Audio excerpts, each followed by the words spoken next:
ఆశయాలను శ్యామా ప్రసాద్ ముఖర్జీ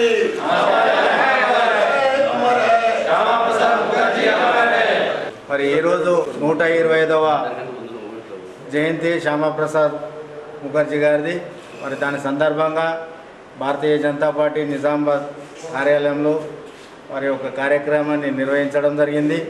మరి ఇట్టి కార్యక్రమానికి పెద్దలు అర్బన్ ఎమ్మెల్యే ధన్పాల్ సూర్యనారాయణ గారు ముఖ్య అతిథిగా రావడం, మరి అదేవిధంగా మా యొక్క ప్రధాన కార్యదర్శులు, పార్టీ నాయకులు ప్రతి ఒక్కరూ ఈ కార్యక్రమానికి హాజరైనందుకు పేరు పేరున ధన్యవాదాలు తెలుపుతూ మరి అన్నగారు వారి యొక్క అమూల్యమైన సందేశాన్ని ఇవ్వవలసిందిగా. భారత్ మాతాకి జై. శ్యామా ప్రసాద్ ముఖర్జీ 125వ జయంతి సందర్భంగా వారికి ఘనమైన నివాళులర్పిస్తూ, ముఖర్జీ గారు ఒక ప్రముఖ న్యాయవాది, విద్యావేత్త.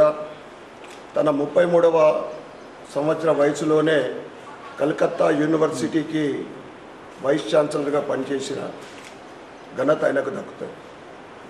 ముఖ్యంగా భారతీయ జనసంఘ్ వ్యవస్థాపకులు, దేశ సమగ్రత ఐక్యత కోసం ఆయన ప్రజలలో ఐక్యమత్యం, భారతీయ సంస్కృతి సాంప్రదాయాల్ని పునరుద్ధరించాలని ఆ సంకల్పంతో భారతీయ జనసంఘ్ వ్యవస్థాపకం చేయడం జరిగింది.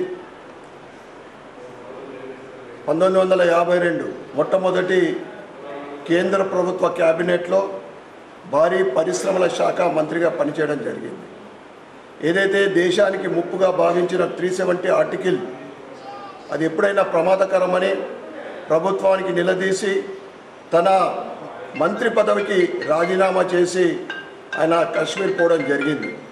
ముఖ్యంగా ఏక్ దేశ్ మే దో విధాన్, దో ప్రధాన్, దో నిషాన్, నై చెలేగా అని ఆ నినాదంతో ఆయన పోరాటం చేసి ఆయన ఏదైతే మరణించడం కూడా ఒక మిస్టరీగా, అది అప్పటి కాంగ్రెస్ ప్రభుత్వం కూడా ఏ విధంగా ఆయన మరణించిండో అది తెలియజేయడం అప్పుడు తెలియలేదు. ముఖ్యంగా ఆయన ఆశయం ఏదైతే ఉందో 370 ఆర్టికల్ రద్దు చేయాలని, దాన్ని వారి ఆశయానికి అనుగుణంగా ఈరోజు ప్రధానమంత్రి నరేంద్ర మోడీ గారు కశ్మీర్లో 370 ఆర్టికల్ రద్దు చేయడం జరిగింది. మరియు అప్పటి కాంగ్రెస్ ప్రభుత్వం వారి ప్రభుత్వం ఉన్నప్పుడు కశ్మీర్ కొంత భాగాన్ని పాకిస్తాన్కు అప్పనంగా ఇవ్వడం జరిగింది.